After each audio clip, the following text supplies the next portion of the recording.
we continue to work on us. There are a lot of different aspects of this game. Defensively, 130-point quarter, there are things that we can build upon. Has some good communication, some good switches, but it's still not as smooth as I would like, and I don't think as they would like either. So, but all in all, as I told them at halftime, we'll work on that and continue to work on it. The most important thing is that we win the game, and to their credit, they went out and did that. Doug, what did you see at the start of this game, and what do you say to them in terms of trying to urge them to come out with the effort that you want to see early? It's more about being simple, but not working your way into a game.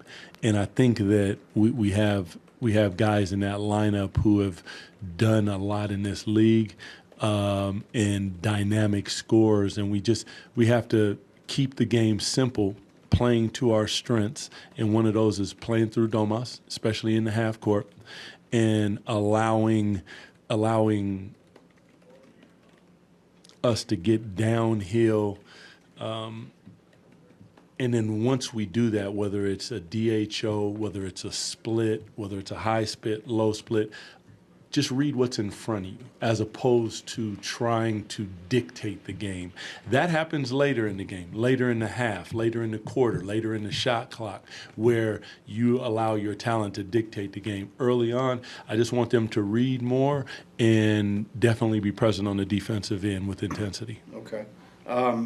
Keegan has just his fourth 20-point game of the season, and then it was his first since November 24th. Speak to kind of his journey, like year to year, how his role has changed, and he's been asked to do different things, and then to be where he is now, where he's maybe not as much of a scoring option as he was in year one. He still is the same option. I would beg to differ. I just think that he's asked to do more on the defensive end. And the balance of trying to play really hard defense and then go be a jump shooter is difficult, and you have to find that balance.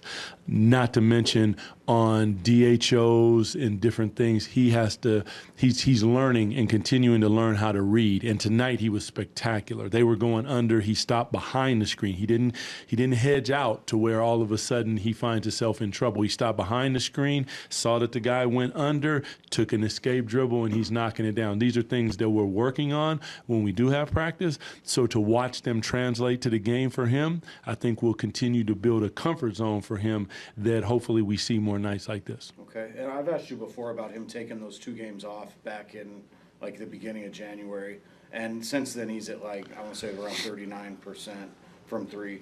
How beneficial do you think that time off was for him just to get his body right? He was talking about how he felt like he was jumping off the ball a little at a time. So, I mean, one thing that you'll find about Keegan is he doesn't really complain, and he's a quiet kid, so you don't know.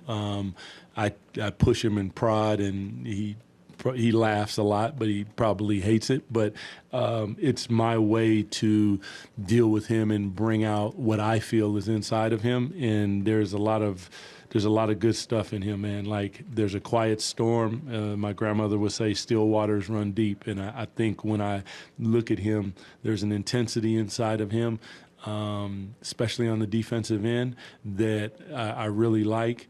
And it looks like he's beginning to find his way. DeMar found him a couple times on the weak side, and he knocked him down. And there was just no hesitation in what he was doing tonight, even turning the corner. And that's the type of Keegan Murray we need. Okay. The lobs, errant alley-oop passes, you didn't look very happy with some of that stuff. Is that what those were? They were errant, yes. Okay, yeah. I'm never going to get on these guys for trying to do the right thing. And,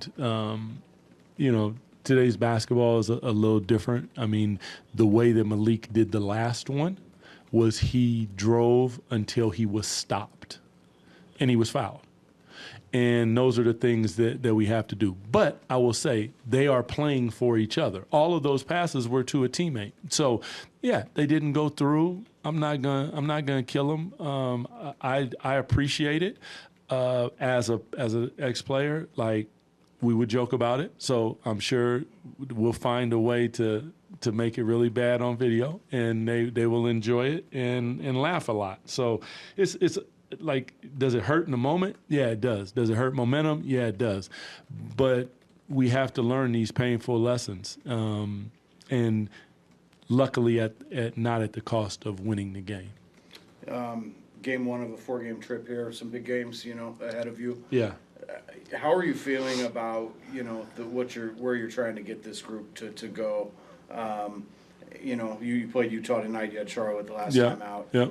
I know you're working on some things and trying to get, trying to build something. How are you feeling about how that's going? I'm feeling like we're in a perfect position. Like, we need those type of tests. We need to face the teams that we're going to face, because if we're going to go where we want to go, that's what we got to do. There's no ducking it.